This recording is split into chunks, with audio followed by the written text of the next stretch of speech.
as Abu Mazen's successor. No, and I guess intentionally he's not dominating anybody. Yes, I think but he's not going to live forever. So yeah, but nobody knows who's going to be. And it looked like for a little bit like he was trying to groom Erekat. Everybody talks about Barghouti. But he's not. Erekat is not acceptable by the people. Right. That's my feeling, but maybe I'm wrong. Yeah, I know that Jibril Rajoub is looking for the job, and Mahmoud Abbas, who is in Qatar right now. Mm-hmm. Yeah, right. He's very close to Avigdor Lieberman in some ways. Really? Yeah. That I haven't heard. Yeah. That's interesting. They're similar personalities. That's interesting. And Barghouti is waiting in the prison. Right, sure. But most of those options are going to be worse than Abbas. I'm not sure. Okay. I'm not sure. Because I have to admit that Marwan Barghouti was a good friend of mine during the 90s. Really? We spent a lot of time together. Mm-hmm.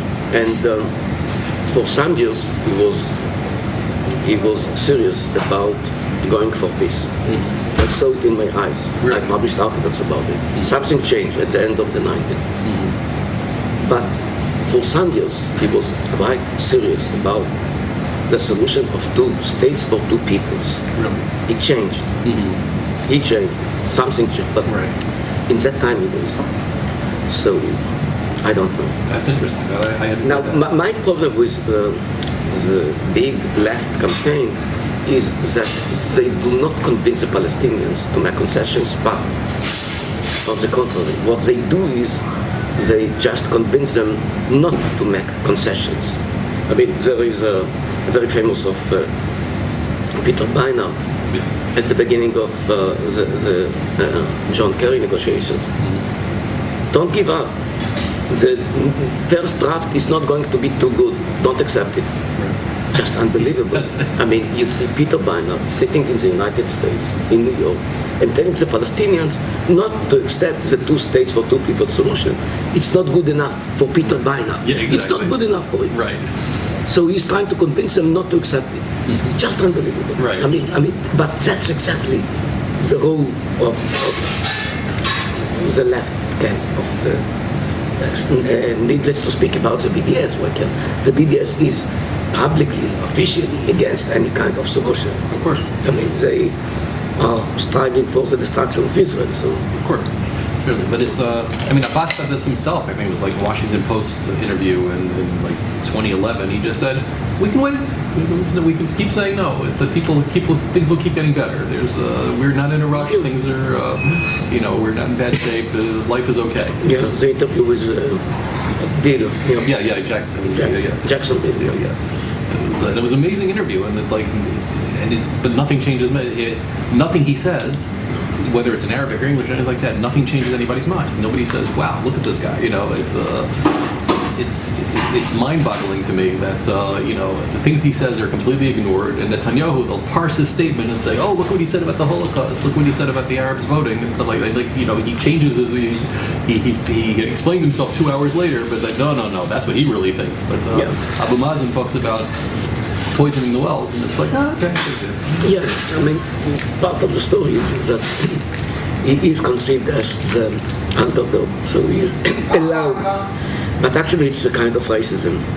It's a kind of racism. Why? Because many times when I give my lectures, and I give a lot of, I'm showing a lot of comparative studies about how many non-combatants, innocent citizens were killed by Israel, comparing to what happened in other states. Then people tell me it's the same question that is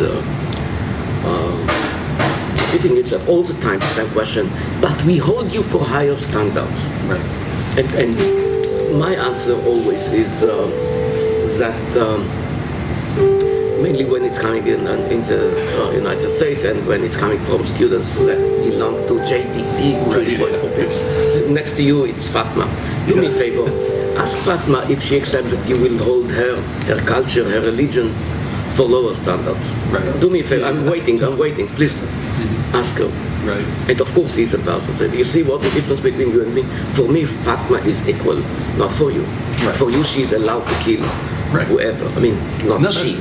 but of course, no. That's I mean, she's coming from an inferior culture, not to my no. It's a definitely point. a I mean, not to my point. From my point of view, she's equal.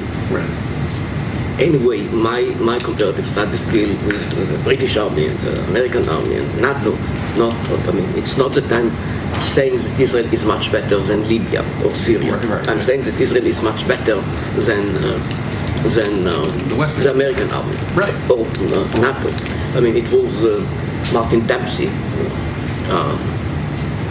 who was the head of the American Army. No, he was the chief of staff. Chief of staff, exactly. Who said, when we need to learn how to save lives of innocent civilians, we send our officers to the Israeli army in order to learn how to save human lives, because they are the best. Contrary to what, by the way, of what Goldstone said, well, the US army gone to extremes in order to protect innocent civilians. Just the opposite. Exactly. Just the opposite. Look at the numbers. Although, if you look, and this is the funny part, and I think Israel might have something to do with this. Obama, in the last couple of years, in Iraq and Afghanistan, he's been much more careful. He's essentially made a policy of saying, if you don't know 100% that everybody's a militant, don't even bother. And now the generals are complaining. And they're saying our hands are tied. People are. I have the data about target killing. How is it called? I mean, and they kill much more. Still, even in the last much more than even in the Bush time. Yeah. Really? I have all the data. I'd love to see that. Yeah, that's very interesting because I was under the impression that he was endangering soldiers. No. Okay, very interesting. Under control. Okay, no, I'm very interested in seeing that. Sure. Yeah. I have it. I think it's in my book. Yeah, it is. Okay, no, very interesting. But there's I made that point many times that it is a racism, saying that Arabs aren't expected to act like only one side, but it's and it's is it double standard? Of course it's double standards, but it's is it even beyond that? Is it like just a weird form of anti-Semitism, saying that hey, if you're not perfect, then you're not what we believe you should be? But tell me, low expectations, yes, but what does it mean, low expectations? I mean, it's the outcome of a kind of racism. I mean, he's inferior, that's why you have. Sure. But not in my, I mean it, I mean, they are equals. The moment that the rule and maybe the left will treat them as equals, everyone will be much better. But it's going to happen from the other side too, because if they start treating them with, if they start ascribing responsibility, then the Arabs would have to actually take the responsibility, and that's to me a major problem over here. Right now they're not expected, just like you just said with Beinart. They're saying, why should we do anything if everybody says they're going to do it for us? And that's why they say, why do we need the U.S.? Hey, we'll just wait for the UN, we'll wait for France, we'll wait for them to do everything for us, and we don't have to make any concessions. And they're very happy to do it that way, and to me that's what drives me nuts. That these supposed liberals, are giving no responsibility to them. And to me, if they were giving it to them, they would have to. See, that's the thing. To me, I always felt that the honor shame dynamic is very important in the Arab world. That people have to understand the honor shame system, and people are so afraid of shaming the Arabs when in fact that's the only incentive that the Arabs can have in order to be able to improve their way of thinking. So if people would happen to see this past week with Abbas about the poison, okay, only because Netanyahu made a big deal over it, and then the newspapers asked him about it, and he said, okay, I didn't really mean to say poison wells, that was but that's only because he was shamed.